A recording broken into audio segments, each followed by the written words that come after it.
Thanks to the virus that still exists for around 2-3 years, I still can't go out anywhere freely, especially to the theaters. So I wasn't able to watch the previous anime movies and will be missing the upcoming movies like Jujutsu Kaisen Zero, Suzume no Tojimari, and of course, Yurocam the movie. Yes, it's going to have a movie soon. Fortunately, my brother has Netflix, a streaming platform that is very popular for having famous movies, TV shows, and anime. I'm able to watch the new and old anime shows and movies made by Ghibli Studio and Comics Wave Studio, also known as Makoto Shinkai. But for today, I'm not gonna talking about Ghibli or Makoto Shinkai's movies. I'm gonna talk about a movie that was created last year by Studio Bones, titled Josee, the Tiger, and the Fish. Since no one talking about it yet, and I don't know what anime I should talk about, I'm just gonna talk about it a little bit.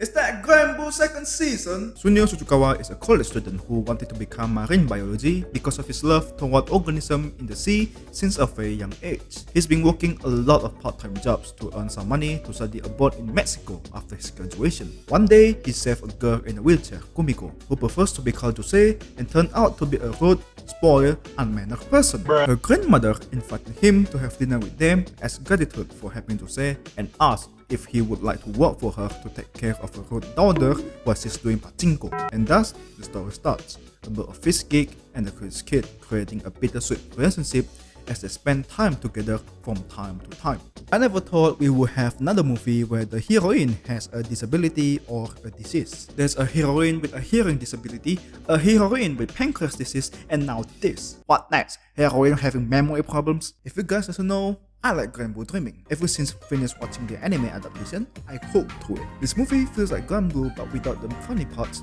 filled with dramas, crippling depression, and without the naked muscular senpais.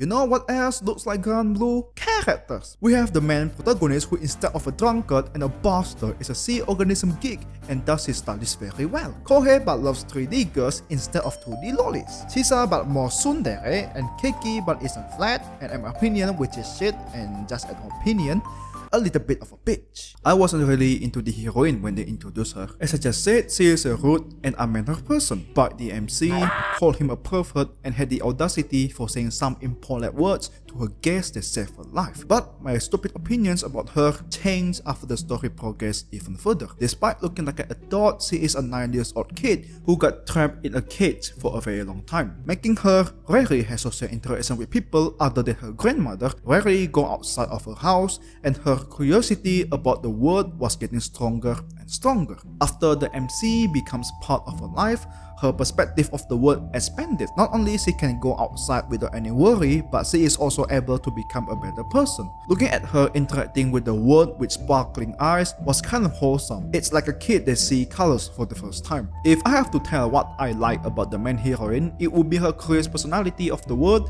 and her Osaka dialect, because nothing is cuter than an Osaka dialect. Other than that, it is a pretty good movie. The animations are great, especially the 3D camera movements. Soundtracks are fantastic, and the story is kind of alright. As much as I like this anime, there is a part else than the female lead's personality that I don't really enjoy, or I just don't understand why it just worked. She was having layers of crippling depression, and the best way to overcome those was an argument with her love life. It goes like this: "Oh, I love your man, I know everything about him and you don't, so I'm gonna make him mine.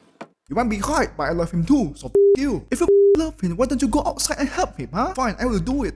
Are you serious? I am not a writer and not a good one, but I think that conversation was not enough to resolve Josee's situation, and they should add another way to do it. Maybe like a secret message from her grandmother or something else. And of course, there's always going to be a moral lesson that we can find in this movie. Having a dream is great, but achieving that is difficult. It is not impossible to make it a reality, but the problem is the progress. Initially, everything went smoothly without any problems, then small problems come out of nowhere. The more you finish them, the more difficult they become. You couldn't handle the pressures, and you are thinking that maybe it is impossible for you to achieve that dream. The quotes where Josee was talking about how everything is always out of reach hits me hard. With that very desperate situation, I was hoping for a very good way to solve that problem. The way the main heroine helps the main protagonist is wonderful, since it shows Josee gain back what she had thrown away at her hard time, and she wants the main protagonist to keep and chase what he loves. But the way the movie shows us how Josee solves hers